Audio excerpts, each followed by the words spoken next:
Revelation. Yes, in Revelation we first went through a long stretch of monsters and evil and Satan and Antichrist and just all kinds of horrible things. The Christians, of course, being persecuted. Then we went through a whole thing of the conflict, where all these horrible things happen and natural disasters and you know, all that. Now we got all that behind us. We're getting down to the very end of Revelation here. What's left? Well, what's left is an all-new world. Okay? And that's what chapter 21 is basically about. So, chapter 21, verse 1, Then I saw a new heaven and a new earth, for the first heaven and the first earth had passed away, and there was no longer any sea. This idea, this dream of a new heaven and a new earth is firmly rooted very deep in Jewish thought. And mentioning of this starts as early as Isaiah, continues right on through the prophets and through the intertestamental period with Enoch, Baruch, and Esdras. And it is the concept of an all-new heaven and earth. Hi, Don. Hi, Don. What team is that? Excuse me. Where's your Panther shirt? It is the Super Bowl winning team. Well, we don't know about that. Anyway, this is supposed to be a time when sorrow and grief are gone. Sin is vanquished. There is no darkness anymore. And there's a time of complete bliss. Okay?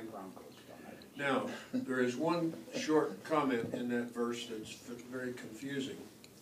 It says, there is a new heaven and a new earth, and the sea is no more. I was wondering about that. What the heck is that all about?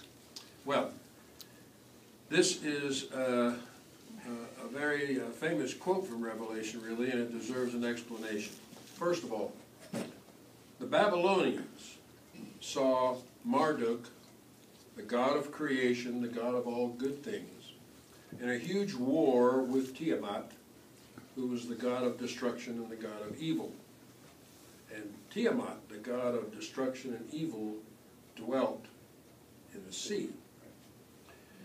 The Egyptians saw the sea as an evil enemy, a power that they couldn't fight. They were seeing the sea as a power that could swallow up the waters of the Nile. It could cause famine. Ancient peoples all over the world hated the sea because of the dangers involved. Well, they thought they'd fall off of it, too. That's true, even and that would be in much more recent times. And even though sailing was a common thing of many ancient nations, the ships that they sailed would always try to stay in sight of land.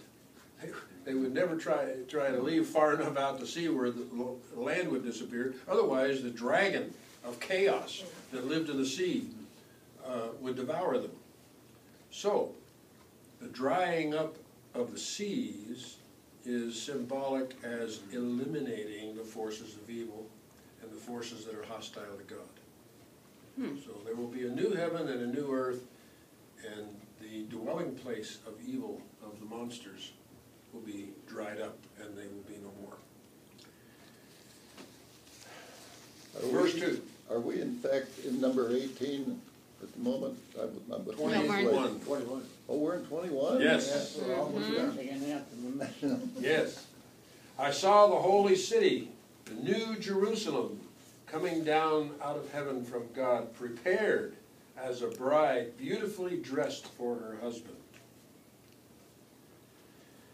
This is also very deeply rooted in the dreams of the Jews, to see the full and complete restoration of the holy city of Jerusalem, the full and complete restoration of the great temple. And believe it or not, this kind of an idea also has its roots in Greek philosophy.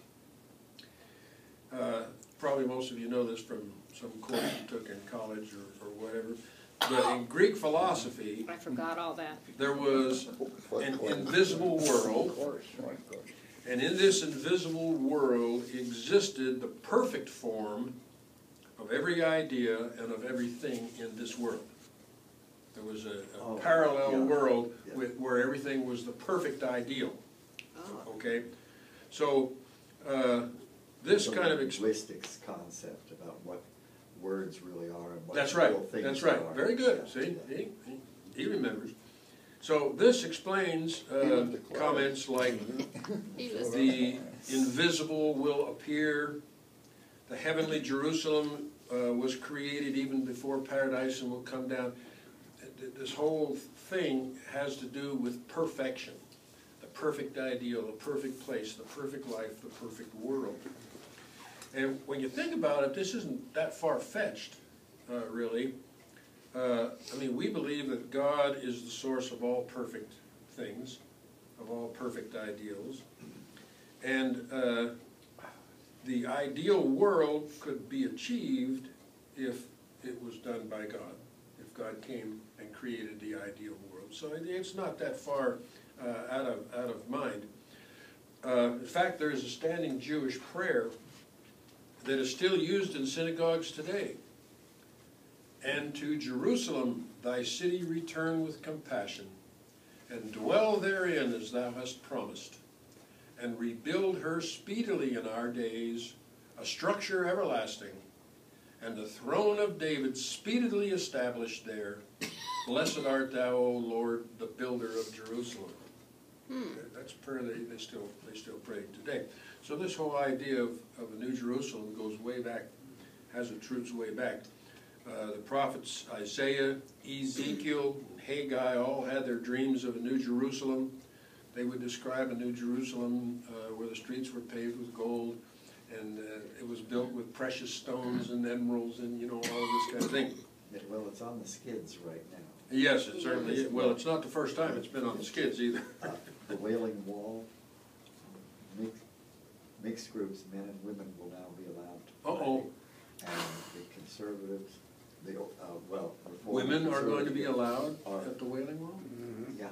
Well, you mean mixed with the men? Because when we visited, the They had women a were section. separated, Yeah, yeah. they had a section. But now they'll be allowed in mixed group.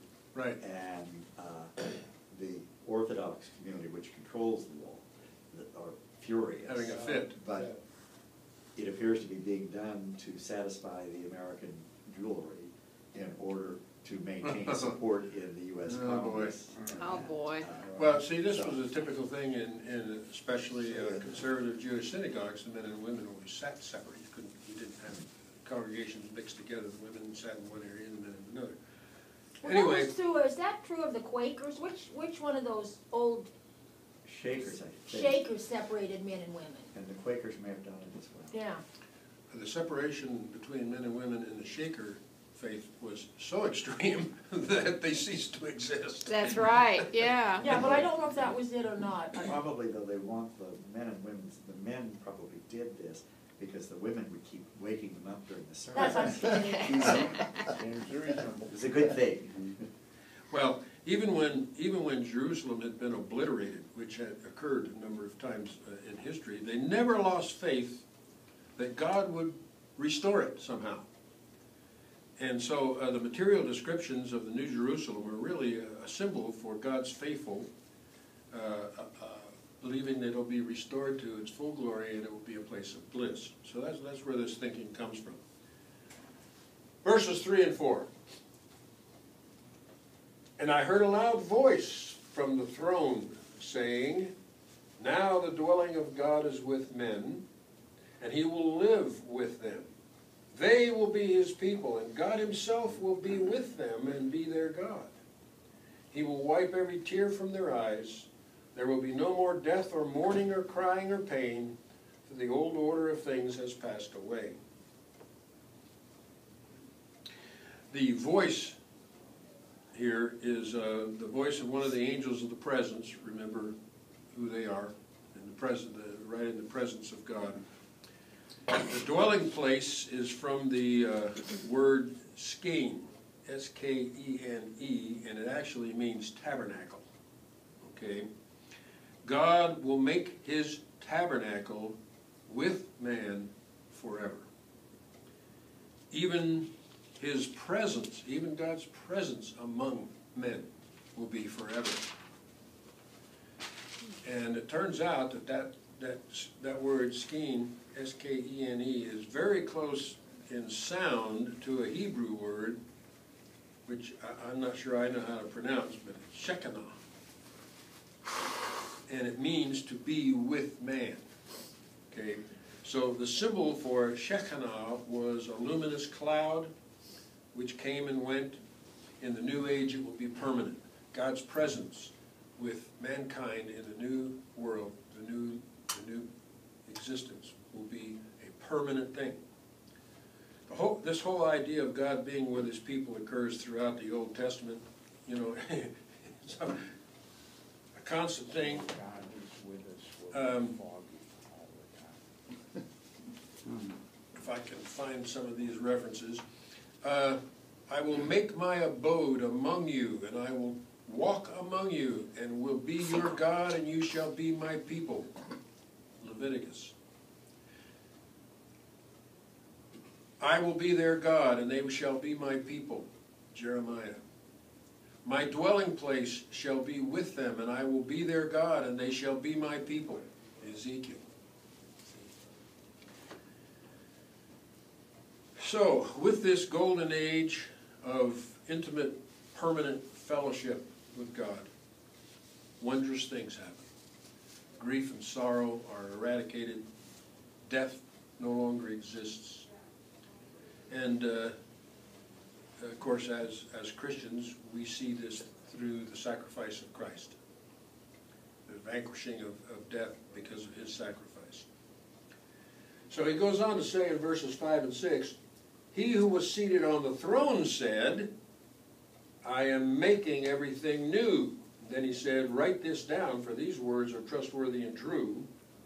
And he said to me, it is done. I am the Alpha and the Omega, the beginning and the end. To him who is thirsty I will give to drink without cost from the spring of the water of life. That's the first time in the entire book of Revelation that God himself speaks. All the other times it's been messengers, angels, representatives, those gathered about. All of a sudden, God himself speaks.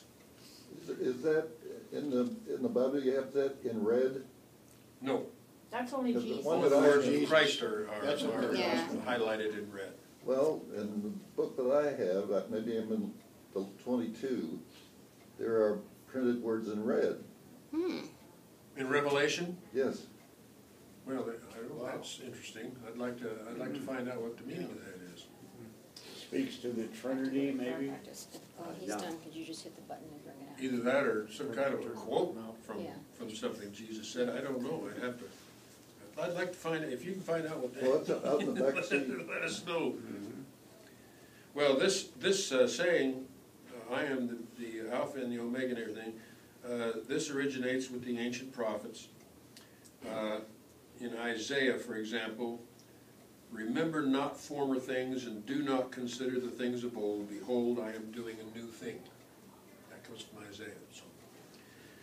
Then the angel of the presence commands John to write down these words because he says they are true. God says, I am the Alpha and the Omega, the beginning and the end. All life begins in God. All life ends in God. Why do you suppose they chose the Greek language to express that rather than the Hebrew or the Right. whatever? Right, because I would assume that since all of the writers of the New Testament came after So the this is first after. century, you know, you're already at a point, even Jesus didn't technically speak Hebrew. He spoke Aramaic. Right.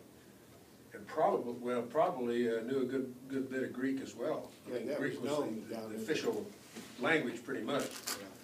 So it's not surprising that the first scriptures were transposed or written in Greek. All right, verses 7 and 8. He who overcomes will inherit all this, and I will be his God, and he will be my son. But the cowardly, the unbelieving, the vile, the murderers, the sexually immoral, those who practice magic arts, idolaters and all liars. Their place will be the fiery lake of burning sulfur. This is the second death. So here we have one of the angels of the 7 bowls of wrath, actually, who brings John this vision. And it might raise a question, what reason would John have for using one of the angels of the 7 bowls of wrath to bring this kind of a message? It doesn't seem to make any sense. And the experts say, you know, your guess is as good as anybody's. Nobody seems to know what's behind that. But the angel John says,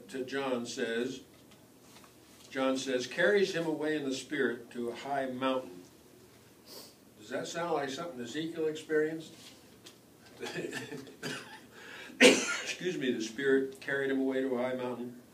He's lifted up to a high mountain. It's not to be taken literally. Being lifted up is an elevation of the spirit. It's a heightening of the ability to see and hear God's word, to understand. So it's a heightening of the spirit. As Christians today, we might say it was a point at which we received an epiphany from the Holy Spirit, a lifting up in understanding. Excuse me.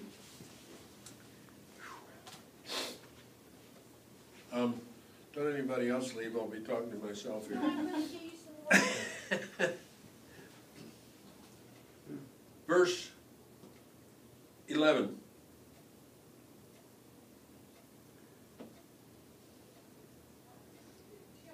The 7 angels had the 7 bowls full of the 7 last plagues, came and said, I will show you the bride, the wife of the Lamb. And he carried me away in the spirit to a mountain great and high, and showed me the holy city, Jerusalem, coming down out of heaven from God. It shone with the glory of God, and its brilliance was like that of a precious jewel, like a jasper, clear as crystal. How do you interpret the word light there? That's a good question. Very symbolically, the new city of Jerusalem doesn't need any light. Doesn't need the sun, doesn't need the moon, doesn't need any kind of light at all. Because if God himself is present there in the city, the brilliance of the light of God is more than enough to light the entire city. The presence of God himself gives the light. It had a great high wall with 12 gates, and with 12 angels at the 12 gates. On the gates were written the names of the 12 tribes of Israel. This image is a prophetic picture of a recreated Jerusalem that you can find in Isaiah and Zechariah for sure, and I don't know where else. And so that's where that concept gets its beginning. There are 12 gates in the wall, and they are named for the 12 tribes of Israel. What kind of significance would that have for Christians that John was writing to? Well, the only thing they can come up with is to say there are many different ways that you can enter God's kingdom. That's quite a stretch in interpretation. That I would is think. indeed, especially from that time, period of time.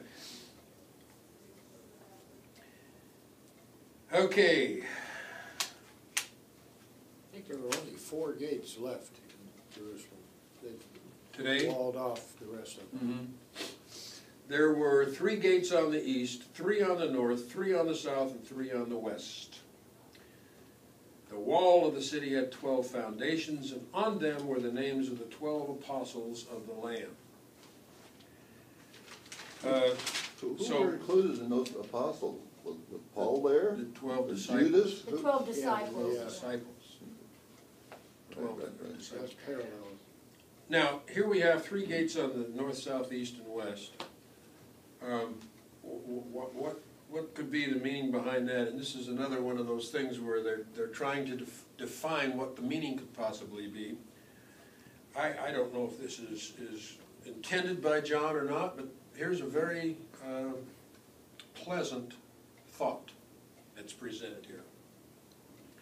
You have 3 gates on the east. Okay, the east is the direction of the rising sun, the beginning of the day. And so, this way into the whole city is for those who find Christ in the morning of their life, when they are young. Then there's 3 gates on the north, the cold north, no warmth. And that is for those who come to Christianity entirely by the intellectual exercise of thought, finding faith through intellect rather than emotion and the warmth of the heart. The 3 gates on the south, well, the south is a warm land with soft and gentle climate, and so those gates are for those who have come to Christ through their emotions, through love, through compassion and feeling. And the 3 gates on the west, End of their life. yes, the 3 gates on the west, that's the land of the dying day, the setting sun, is an entryway for those who come to Christ in the evening of their days. Well, I don't know if that's really what John intended, but it's a nice I would poetic. go more with the idea, when they set up the tent of the presence, each of the tribes were prescribed a particular place, That's position around the tent. That's correct. But that's a factual, this is a very beautiful ethereal explanation. Okay. The angel who talked with me had a measuring rod of gold to measure the city, its gates and its walls. The city was laid out like a square, as long as it was wide. He measured the city with the rod and found it to be 12,000 stadia in length and as wide and high as it is long. He measured its wall, and it was 144 cubits thick by man's measurement, which the angel was using. This picture, Well, that was clear as a bell. I have no idea how big it was. well, I'm going to tell you. The picture comes from the prophet Ezekiel. The city is square, which probably most of the ancient cities were square. And that's the symbol of square or cube is the symbol for perfection. By the way, that's the term they use for the Foursquare church. Okay? Foursquare is a symbol of perfection. Now it turns out that the Holy of Holies, you all know what that is. The Holy of Holies was a perfect square cubit. Cubit was equally high, wide, and long as a cube. Now, how long Okay. is a cubit? No, I didn't mean to say cubit. I meant to say cube. Cube. It was a cube. Okay. So, Which actually has 6 sides to what, it. what John is trying to say is that the new holy city, the entire city is a holy of holies. Okay? God's perfect dwelling place will not be as it was in the mind of Jews in the Holy of Holies. It will be in the entire New Jerusalem. Each side, 12,000 stades. That means each side of the city was 1,500 miles long. The total area of the city, the new city of Jerusalem, 2,250,000 square miles. This means to demonstrate that it would be large enough for everybody. Okay? But now, can they get into Israel, or will it be somewhere else? Well, I don't think there's that many square miles in Israel. The wall now, however, is really interesting. 144 cubits thick and height, that's 266 feet. Well, for a city with 1,500 miles long on each side, a 266-foot wall doesn't seem like much, really, you know? I mean, it's not really high compared to the size of the city. Well, here's the reason. The walls are not for defense. Why? Because there's not gonna be any more evil. There's no more evil. There's no more enemies. So the walls are not for defense. The walls are only for determining the city limits. Okay? God is much more eager to bring souls into the city, into his perfect existence, than he is to shut people out.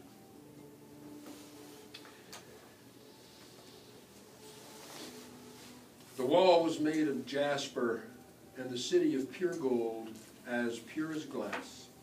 The foundations of the city walls were decorated with every kind of precious stone. The first foundation was jasper, the second sapphire, the third chalcedony, the fourth emerald, the fifth sardonyx, the sixth carnelian, the seventh chrysolite, the eighth beryl, and the ninth topaz, the 10th chrysoprase, and the 11th jacinth, and the 12th amethyst. What happened to the diamonds? Unimportant. The 12 gates were 12 pearls, Oh, each okay. gate made of a single pearl. The great street of the city was of pure gold like transparent glass. The earthly Herod's temple, did you know, was covered over with plates of gold? No. Yes, the entire temple was covered with plates of gold leaf, which you can imagine reflected the sun in a fiery, blazing display when the sunlight reflected off of that. And that may have been one of the things in John's mind when he was putting this down. The city has 12 foundations between the 12 gates, 12 spaces each, with a vast foundation stone. Each stone inscribed with the name of the 12 apostles, meaning the 12 disciples, were the foundation stones of the church. Make sense? Okay. Not exactly. Nice. The foundation stones were all of precious stones. Does that hold any symbolism? Well, 8 of those precious stones were implanted on the breastplate of the high priest. I don't know whether that has any particular significance or not. But here's something really interesting. The 12 signs of the zodiac have exactly the same corresponding precious stones. And even more interesting, John gives the name of those precious stones of the zodiac in exactly reverse order. I wonder what you think of that. It's said that John's way of saying that in God's city everything will be the reverse. Everything will be completely changed and new. Okay? I don't know if that's true, but that's what I was able to find out of Barclay.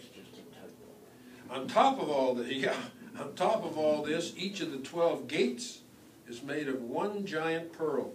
We already know that they consider pearl to be the most valued, precious stone of all in the ancient world, and it symbolizes unimaginable beauty and inaccessible riches. Can you imagine the size of the oyster? Yeah. Oh, yes, must have been, well, you know. I did not see a temple in the city, because the Lord God Almighty and the Lamb are its temple.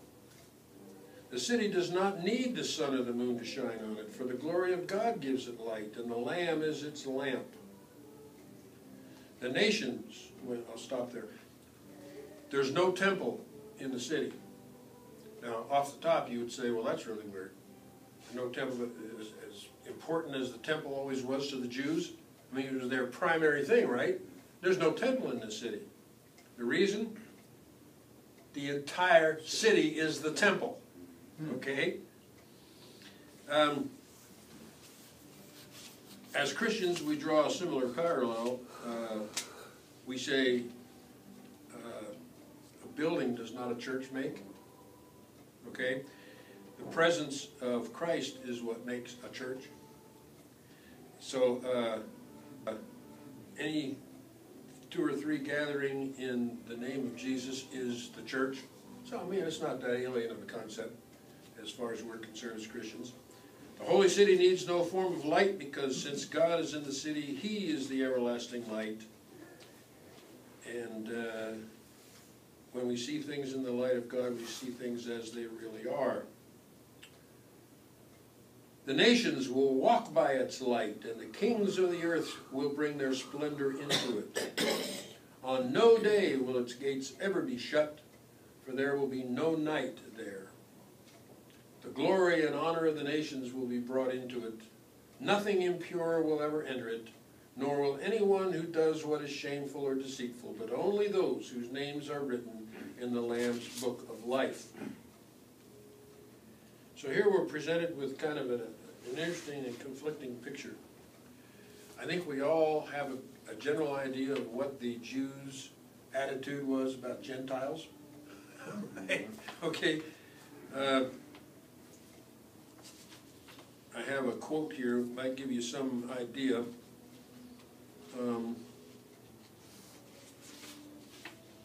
If I can find it.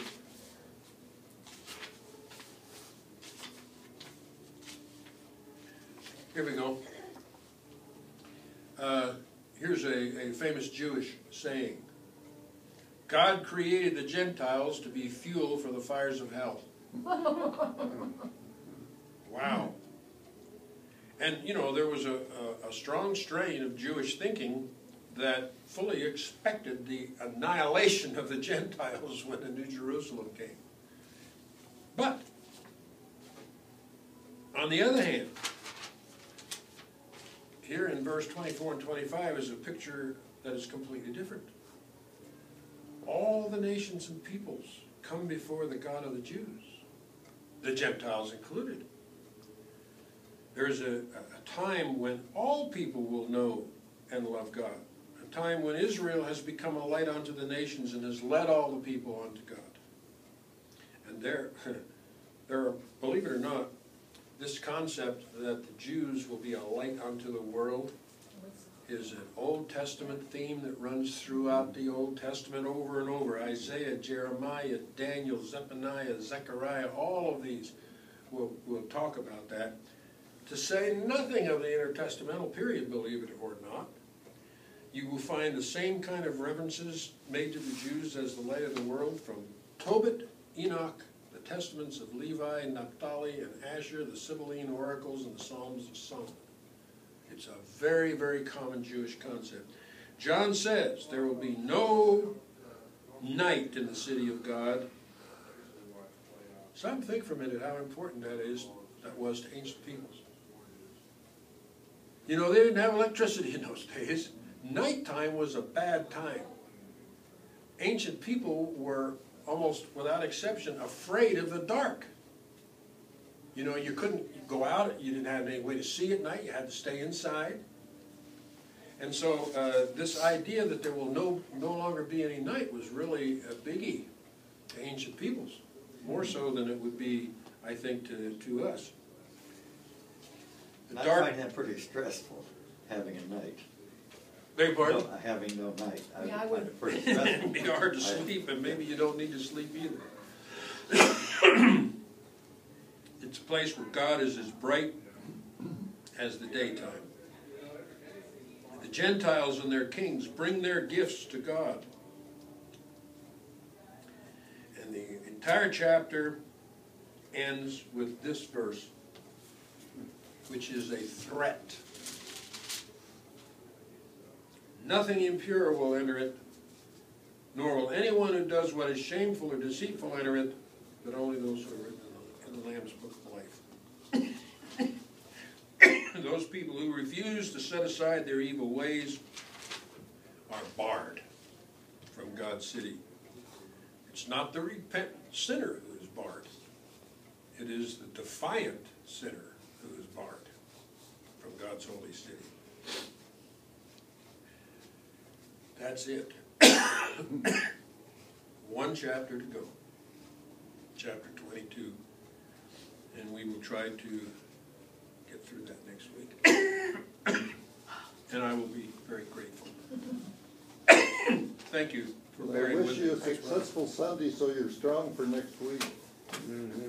Did what? A successful day today so you're strong for Oh. next week. Yeah.